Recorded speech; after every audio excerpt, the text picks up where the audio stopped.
Clive, my boy!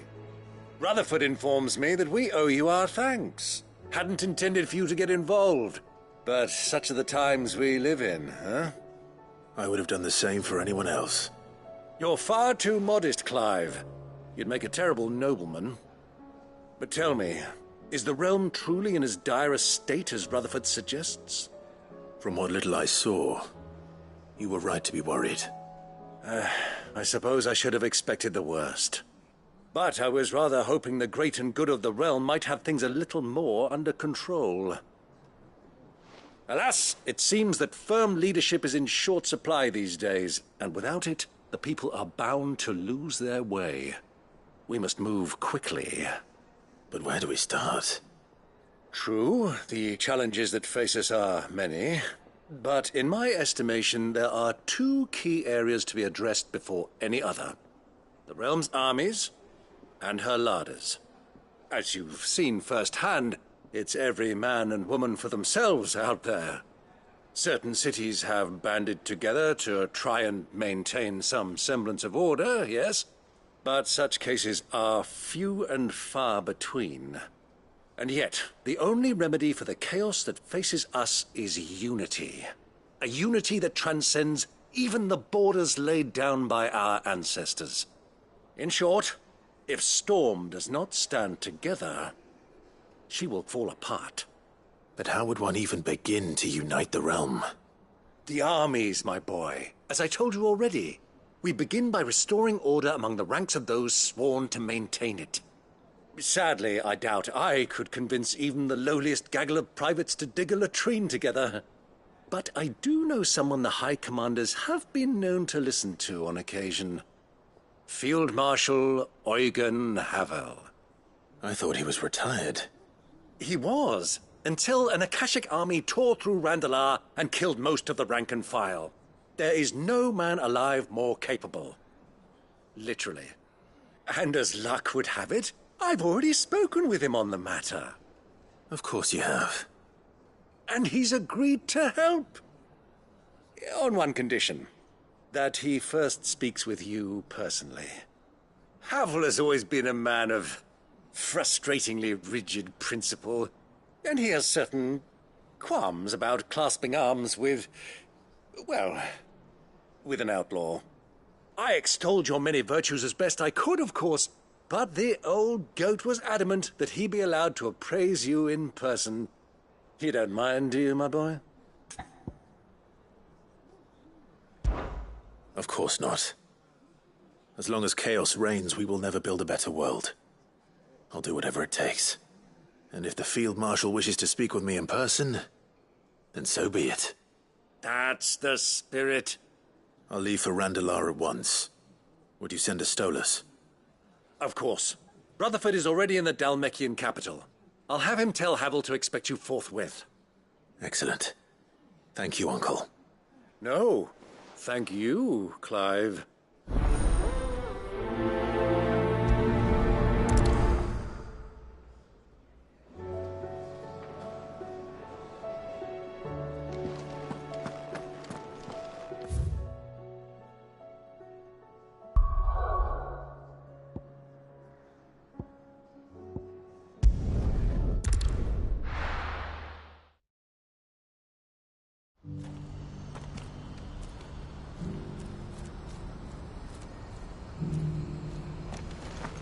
Do you see that too?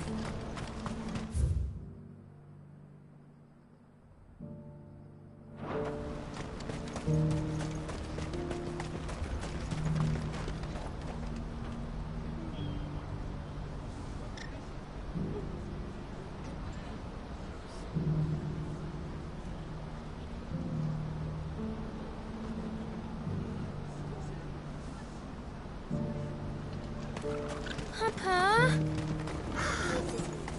What is it? Oh, please. Just make it stop. I'm scared. It's all right.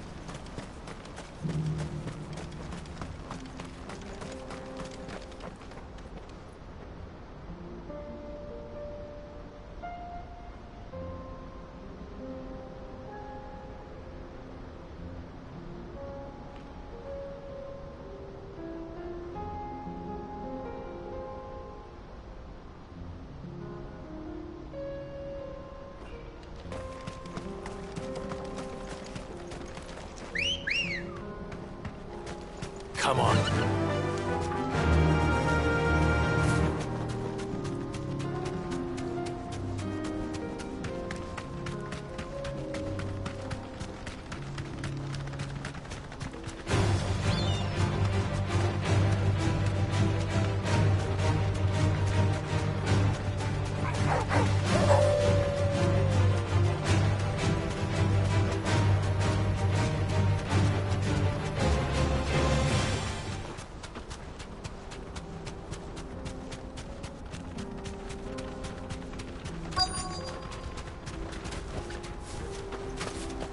Can't be Rutherford, can it?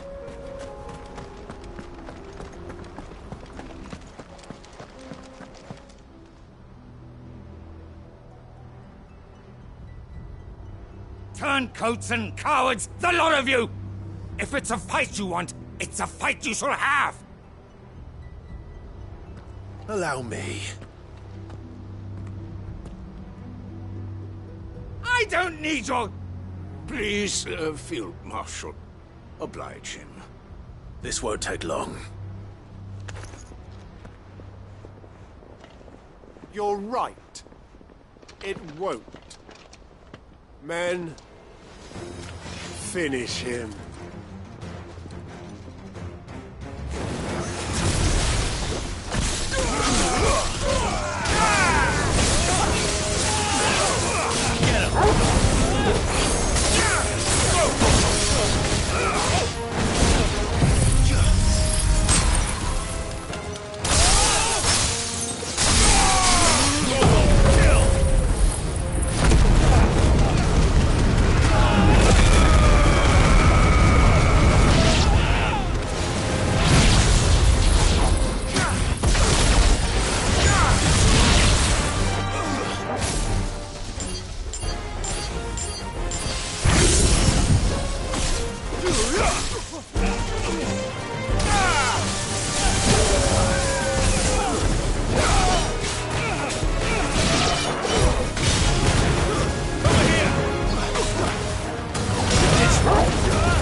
A little longer than I'd have liked.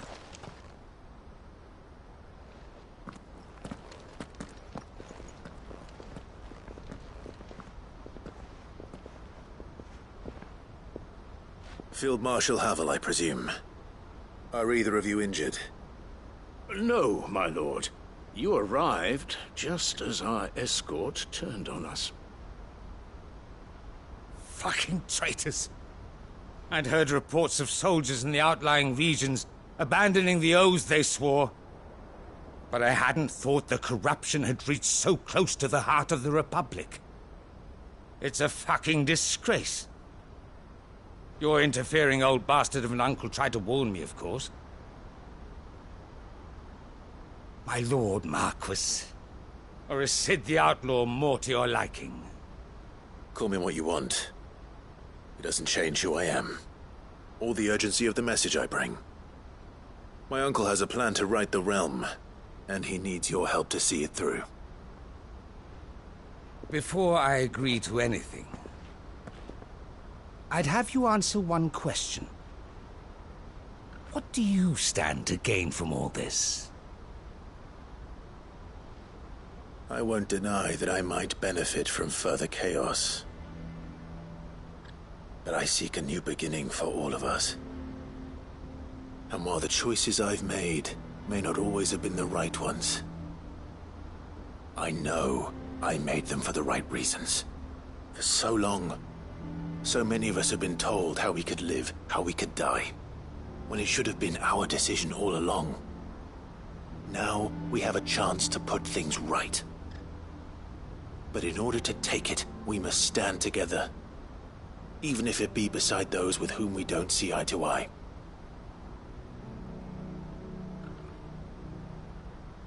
Certainly not the words I expected from an outlaw.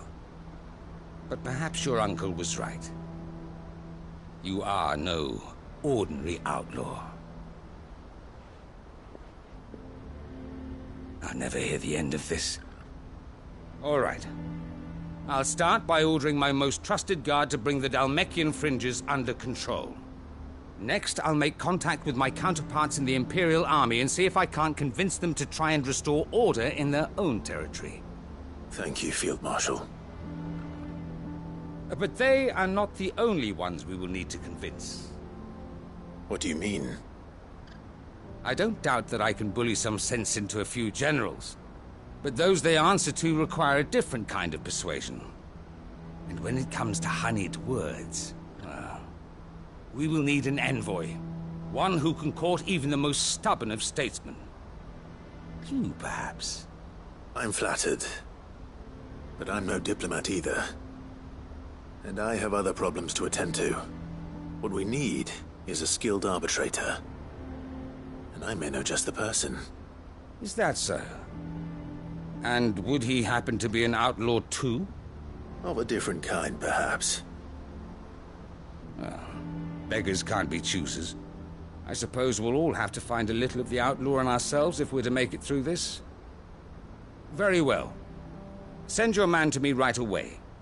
I shall.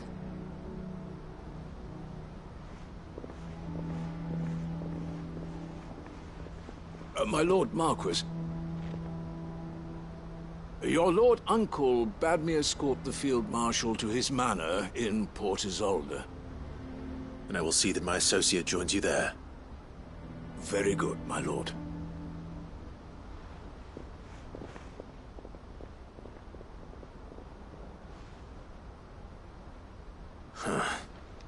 An envoy. I'm not sure I'm the man to talk anyone round. I can barely convince my brother to take his medicine. No. This is a job for someone with experience. Someone like Quentin. I hope I can convince him at least.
Quentin, I have a proposal for you. Do you now? Something tells me you'll be asking more of me than a cask of Gotand gold. Go on then. Propose.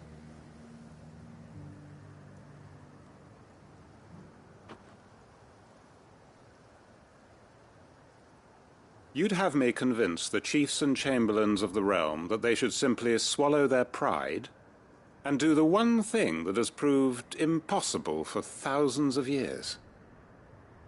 Was there anything else? Perhaps I can fetch you a meat pie as well. I know it's a lot to ask, but I can think of none better suited to the role. And you'd have me give up what little I have left to do it. I told you, Clive. The people of Lostwing are my family, and I cannot abandon them. You'll have to find someone else. I'm sorry to hear that. So am I. And why might that be? What he's asking. How's it any different to what you've done so far? They want you to speak for those who can't speak for themselves. That's what you do best.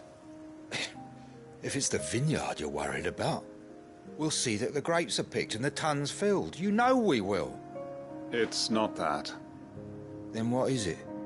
You said yourself we're family. Don't you trust us? You know that's not what I'm...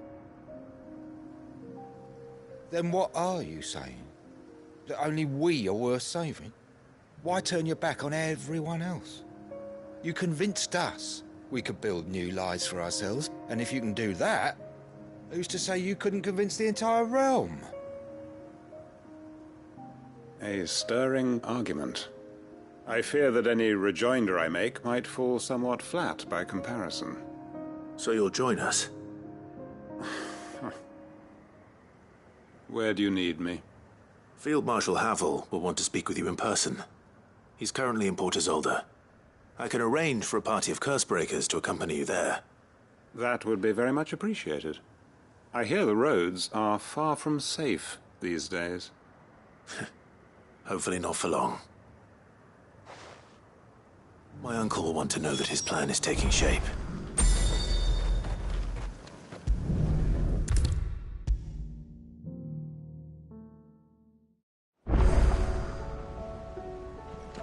Uncle, I bring good news. The Field Marshal has agreed to your plan. Ha! Of course he has. I didn't doubt you for a moment, dear boy. Rutherford is accompanying him back to your manor in Port Isolde as we speak. They will await your return there. As will one other. One other? Who, exactly? Lord Havel was concerned that even if he could get the realm's armies to agree to an accord, he might not be as successful in convincing those with political power. He asked if I might have a solution, and I suggested a certain Imperial Lord Magistrate turned Liberator. One of your co-conspirators? Master Quinton would probably call me one of his. But yes. Another outlaw, then. Just the thing we need to put these rotten politicos in their places. Good thinking, Clive. I'm glad you approve. The more the merrier, eh? Uncle, assuming Havel and Quinton can solve our problem with the armies, you still haven't mentioned how we might manage the grain shortages. Oh, don't you worry, my boy. The 7 high houses will be seeing to that. They have all agreed to make the most generous of donations. Oh, of course, it did take a little persuasion, but luckily I had some unexpected help. From who? Why, you, my boy. Rumor has it that you rescued the Lady Ariane's head steward Rockford from a horde of bloodthirsty bandits. It was more of a handful.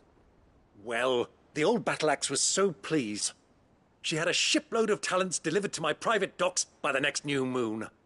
And when the other houses saw the parsimonious old crone's purse strings finally loosen, they as good as tripped over themselves in the rush to follow suit. I'm happy to hear it. Now, I must be getting back to the manor. Join us there at your earliest convenience, would you? Of course, Uncle.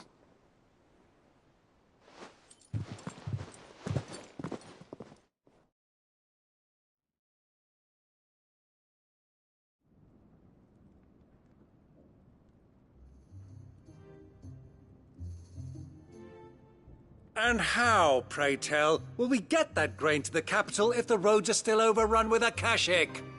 You'll find another bloody road. I only have so many men, and I'm not about to send them headlong into an ether flood.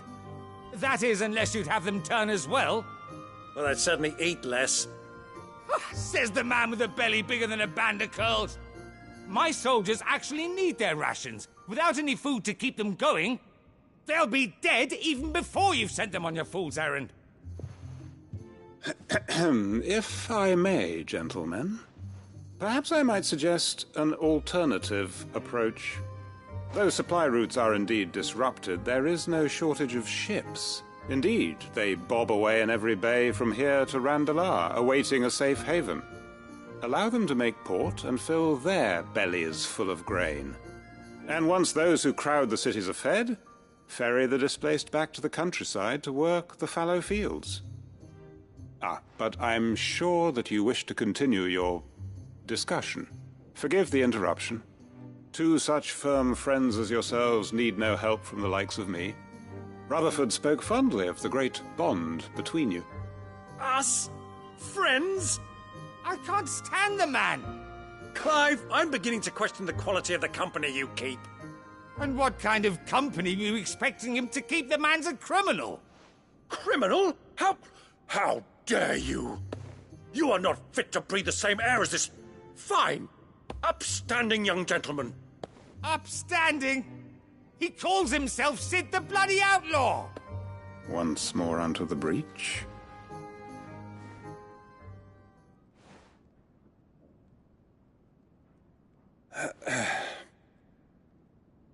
Shall we begin again? What we seek here is not to create a new nation, nor to claim the thrones of those that already exist.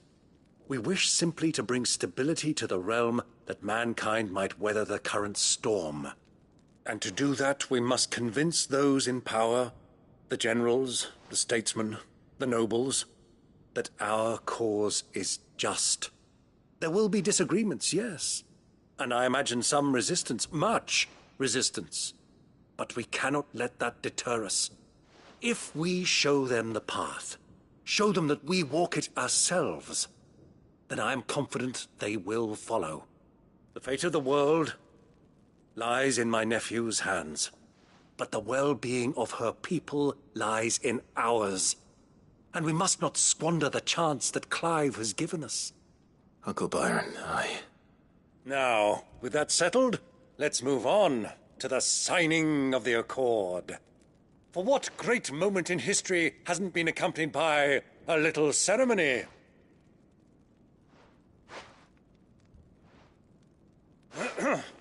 Citizens of Valisthea, I present to you the Triunity. Rutherford, Mike Will.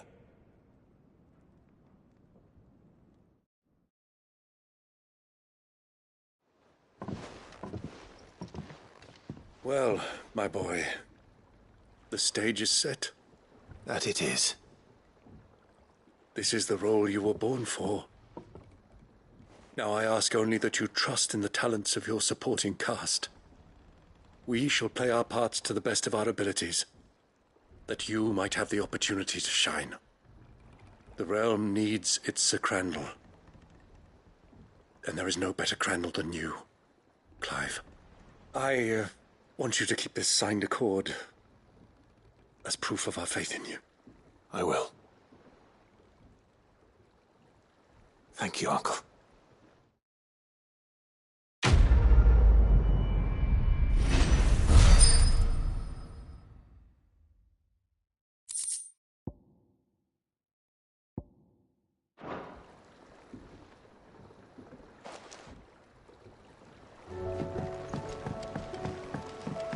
What do you think that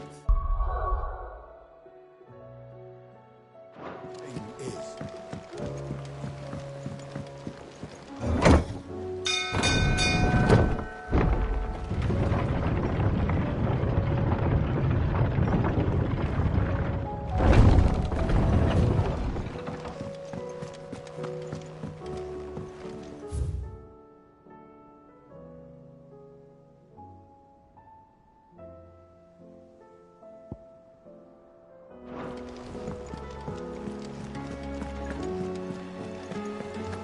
There's something about it. I feel like it's...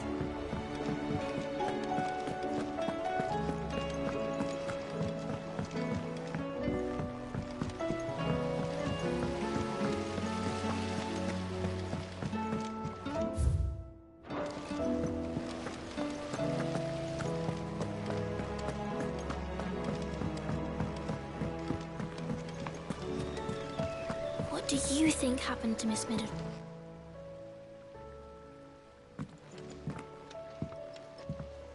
Sid, you have to help us. With what? You didn't take apart another of Mid's contraptions, did you? No? Well, yes, but that's not what we want to talk to you about. It's Miss Middledal. She's been acting strange. Very strange. She's barely ever around. When she is, she acts like we aren't even there. Her head's in a crowd. In the clouds. That's what I said, in the clouds. Well, she does have a lot on her mind. When did you last see her? Not long ago. Right after she got back from saving you from Stonear. then it's probably just about the Enterprise. It did take quite a battering on the way there and back. You didn't break it, did you, Sid? You really should be more careful around Miss Mididol's inventions. Oh, don't listen to her. Even if you did break the Enterprise, you could put it back together, couldn't you? But who's gonna put Miss Mididol back together? She seems really sad. Why don't I go and see if I can cheer her up? You do that? For us? She's in her dungeon. Don't scare him. It's not a real dungeon. Thanks for the warning.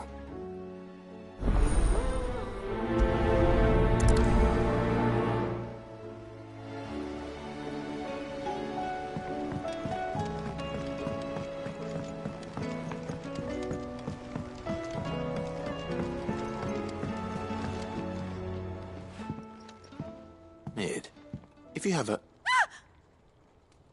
That's it! I knew it! The answer was right here and...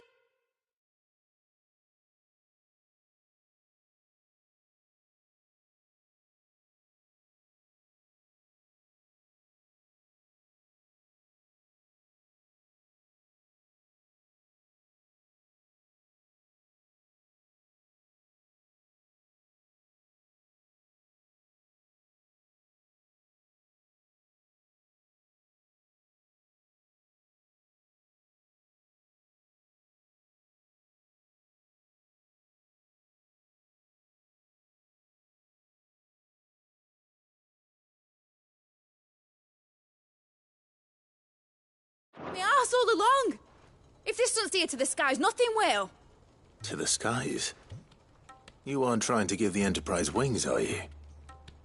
What else would I be doing? The children seem to think you're avoiding them. They're worried about you. Is this really so important that you need to shut yourself away from everyone? The Enterprise is already the fastest ship in the realm, and that's with the sea beneath her. But what if she weren't bound to the waves? What if she weren't bound to anything at all? It's not fair. The gods get the skies all to themselves, so I'm gonna do something about it. The Fallen had their chance, but they relied too much on magic. And see where that got them? But not me. I've discovered how to do it without. Well, almost. First, I need to make a prototype. And is that a one-woman job? Are you volunteering?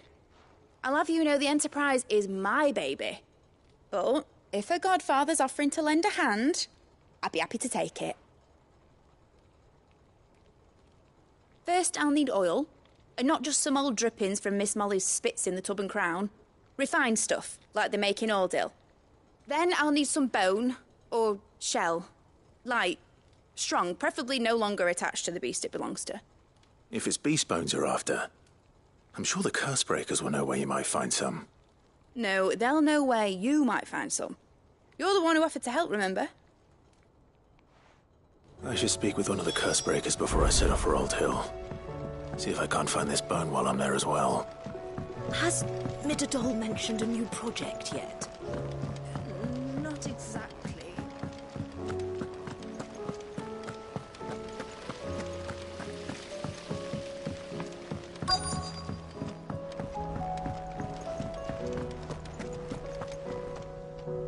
All right, Sid.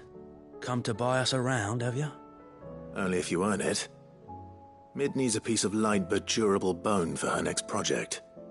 You've encountered your share of beasts on your travels across the realm. Any ideas? Most bones are the same. Whack 'em hard enough and they'll break.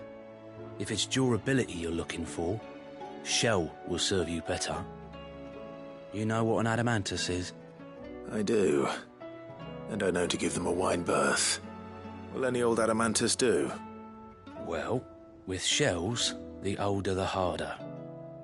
There's a rumour of an ancient adamantus down in Karava, near Old Bidza. Or what's left of the village anyway. But don't expect to make quick work of the bastard. There's a reason it's lived as long as it has. I'll keep that in mind. Thank you.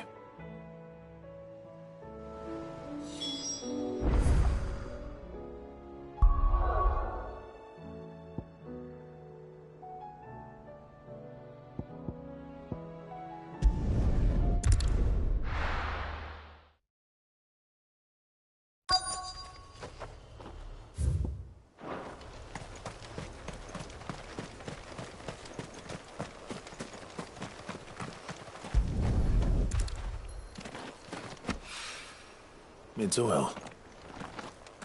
After what happened here, it's a miracle there was any left at all.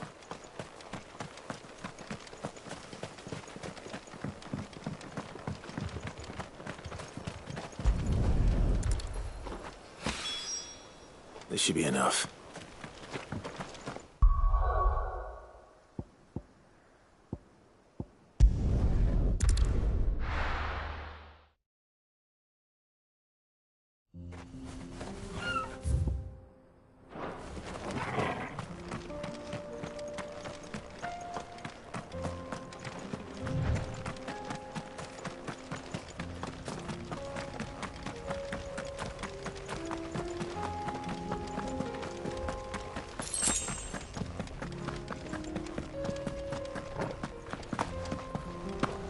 Here we are again. Carava. If you were a tortoise talker, where would you hide?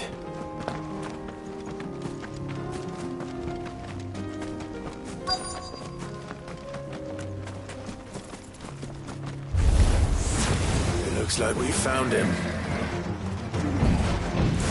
Blizzard! This one.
I better get these materials to Mid so she can finish her prototype.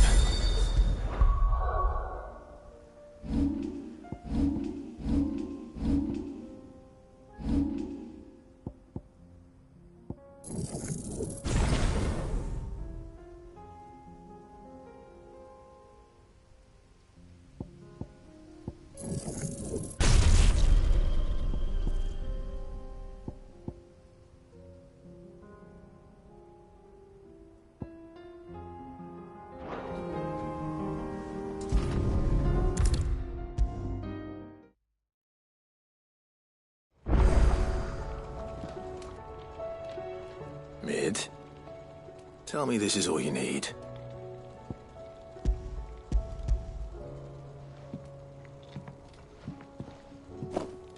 Aw, you make it sound like I asked you to save the world or something.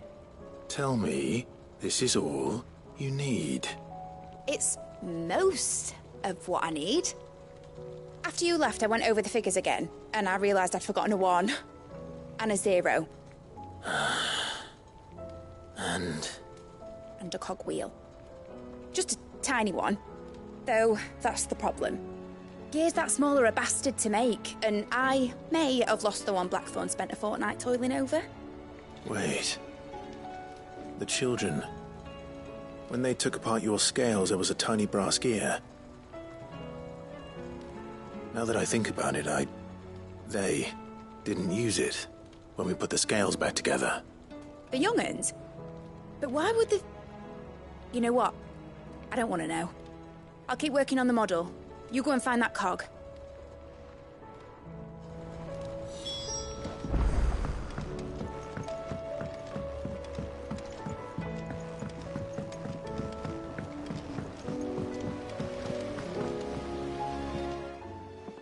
Sid! Is Mid still hiding from us? She wasn't hiding. She's fine. She's just busy working on her next project. A new invention? What is it? What is it? Is it an airship? I bet it's an airship! Do you think she'll let us help? That just so happens to be why I'm here. She needs something special, something only you three can provide. A brass gear. A tiny one. One that might fit on, say, a set of scales? Oh, the one you forgot! We remember! We saved it, just in case. It's in the bag of bits. Since your lesson, we've been disassembling, then reassembling everything we can find. All the pieces that are left over, we keep under our beds, just in case. That's good to know. Look! I found it!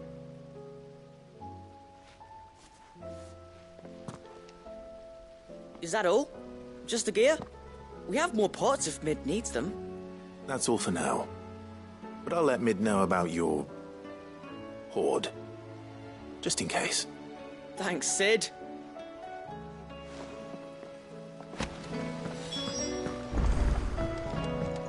Has Midadol mentioned a new project yet? Not exactly. She seems preoccupied. Well, did they have it?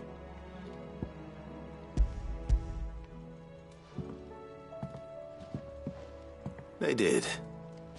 And they kept it somewhere nice and safe.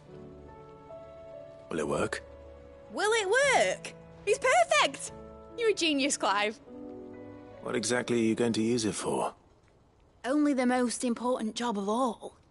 The wings aren't going to move on their own, but with the right cog in the right place. Well, you just wait and see.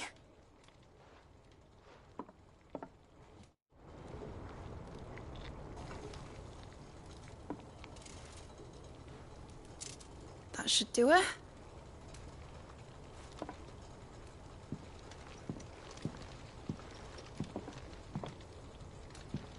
Here goes nothing.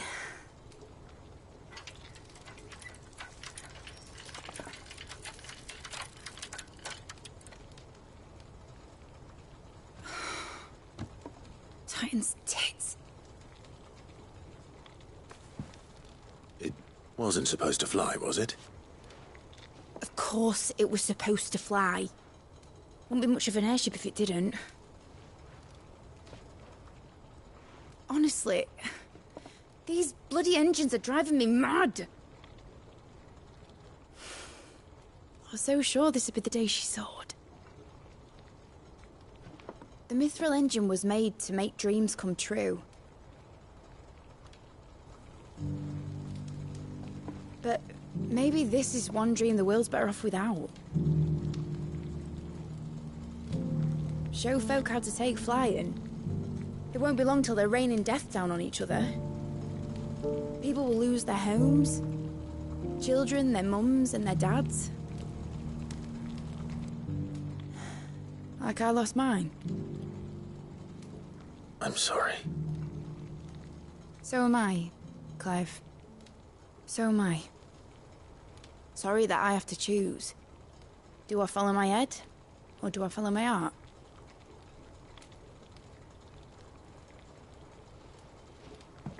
Good question. The first time I stood on the deck of your ship, felt the wind in my hair. It was like I was flying. But imagine how it would feel to actually do it. My dad always said there were two ways of living life. Chasing a dream or shuffling to your grave. And he were right. Right about a lot of things. Not that I like to admit it. People need dreams to chase. Especially in a world like this.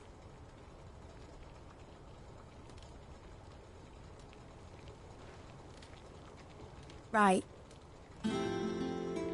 When this is over, I'm gonna take all my mithril engines to Zemeckis and sling them over the edge. I won't have my dream end up turning into someone else's nightmare. But all that hard work... All that hard work will not be used for war, Jamie. But it ain't like it'll be gone. Tell me, Clive, have you ever been on a treasure hunt? Not since Joshua and I were boys. Why do you ask? Because I'm going to bury the engine schematics and leave behind a little riddle telling people where to find them. A really hard one, so that only the most dedicated dreamers will ever be able to work it out.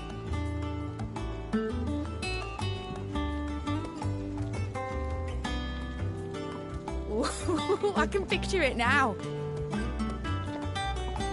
Some daft general squinting at the words with a gormless expression on his mug. Like that one, yeah. Right.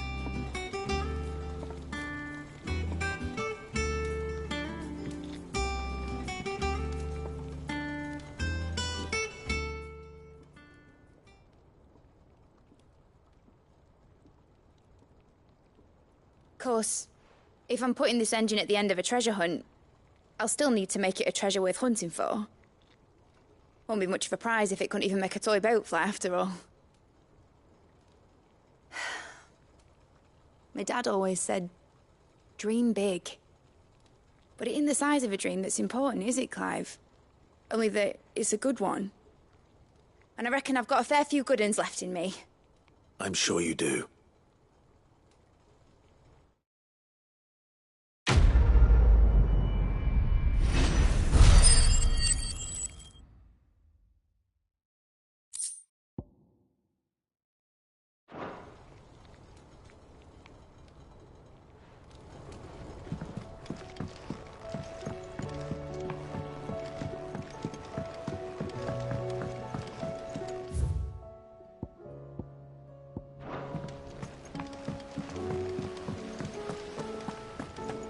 Miss Shirley says your books made quite an impression on the children.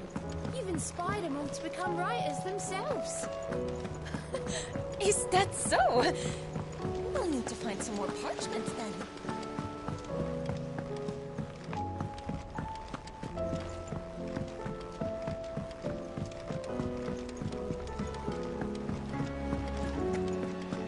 I will not let them be forgotten. Sid, may I have a moment?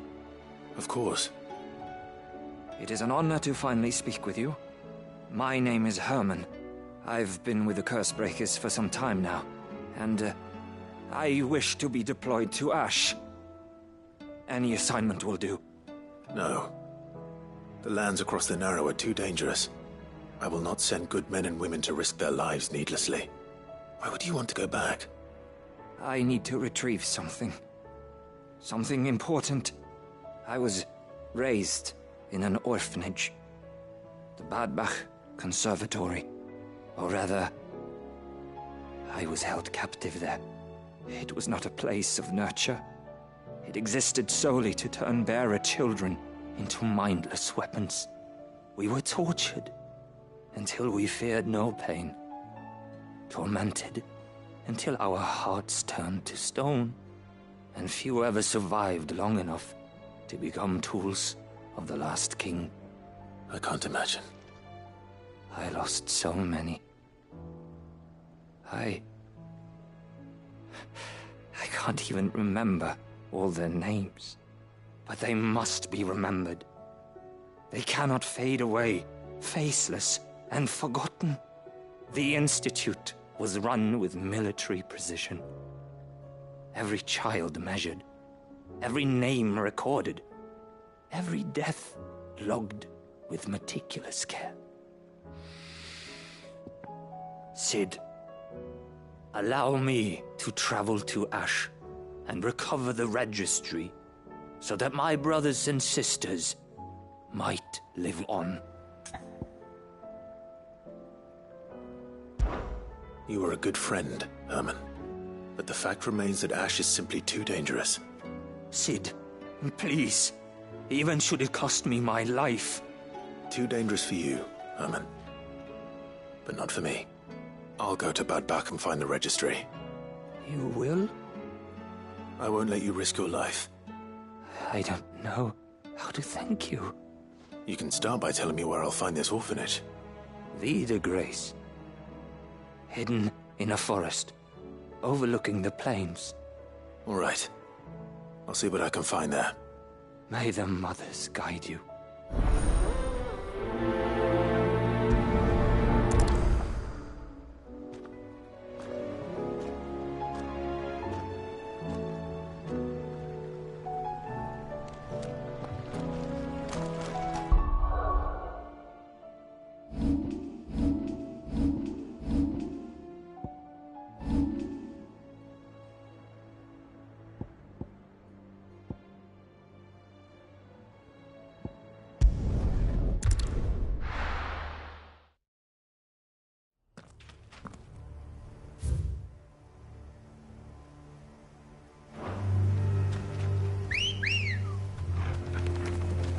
Ready, go? Fly, Ambrosia.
No need to ride from here. This must be the orphanage. Hopefully the registry is still here.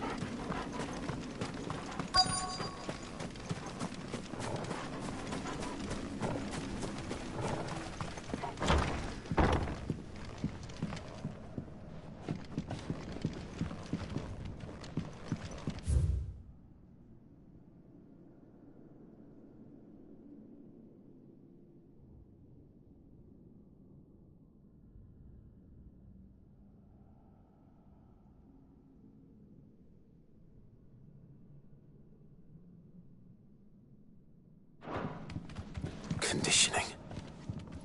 This is nothing short of torture.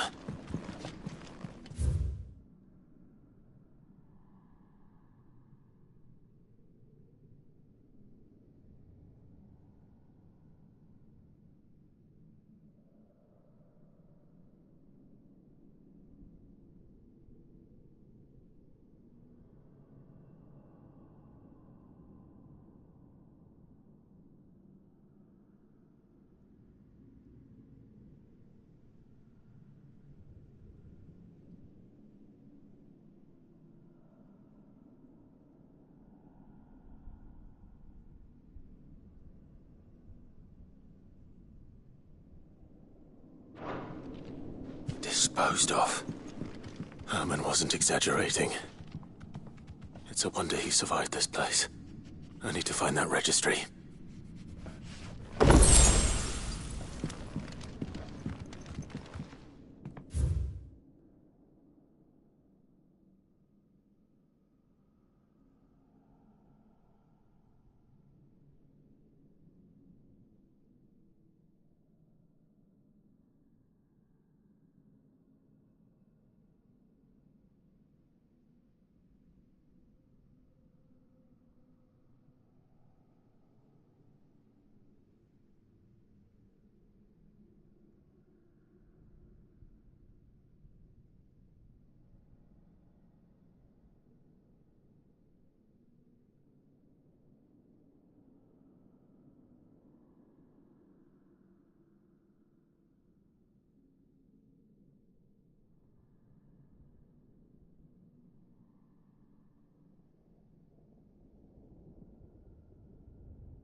This reads like a suicide note.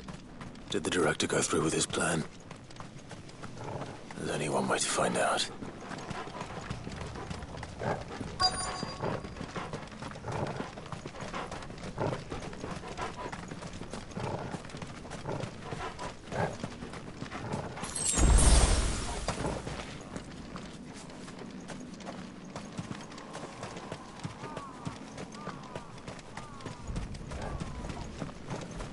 Forked white tree.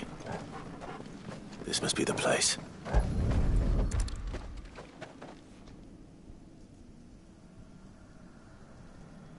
Could he really be buried here? There's something hidden among the roots. Let's see.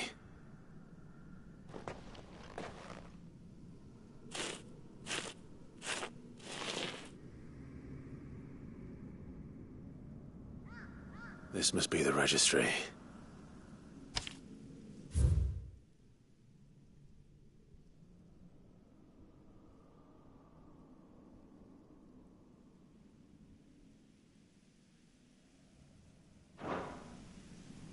So many names.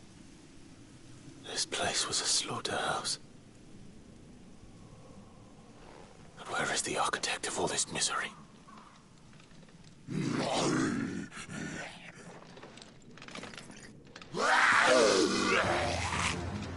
It was only a matter of time, I suppose.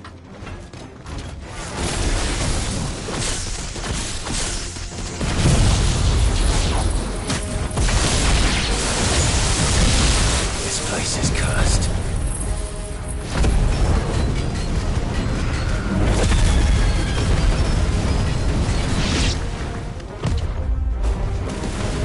This way.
I'm done here. Let's get the registry back to Herman.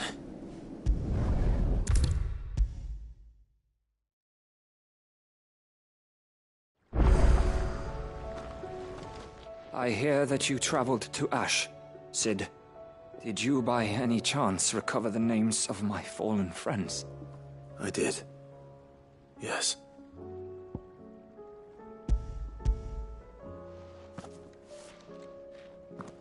If I may? The bearer registry.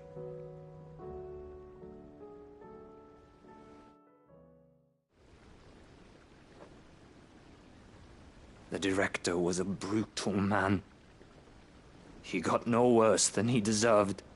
The registry was all I found beneath the tree. There was no sign of a body. Nor any record of what happened to the children after the orphanage closed. I pray that at least some of them survived. All their names are here. The ones we lost. My friends. My light in those dark times. I can still remember their faces, like it was yesterday. Children who were taken from their bunks in the morning, never to return. No explanation ever offered.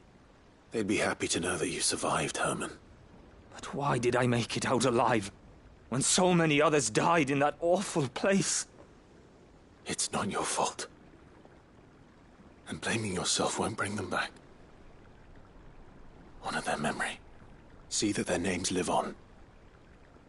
That way, at least. They're never truly gone. Thank you. Sid, I'm going to write a book. An account of the horrors of Bad Bach, and the spirit of those its custodians sought to crush. All of Valisthea will know of our suffering. And in the name of those I lost, I will not let it happen again. Neither will I. These records would have been buried for all eternity, were it not for you. Thank you.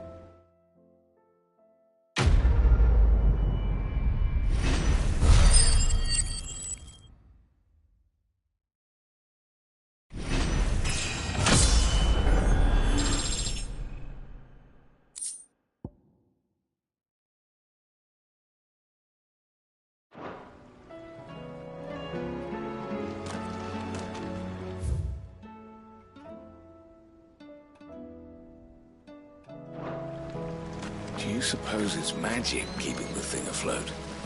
What else could it be?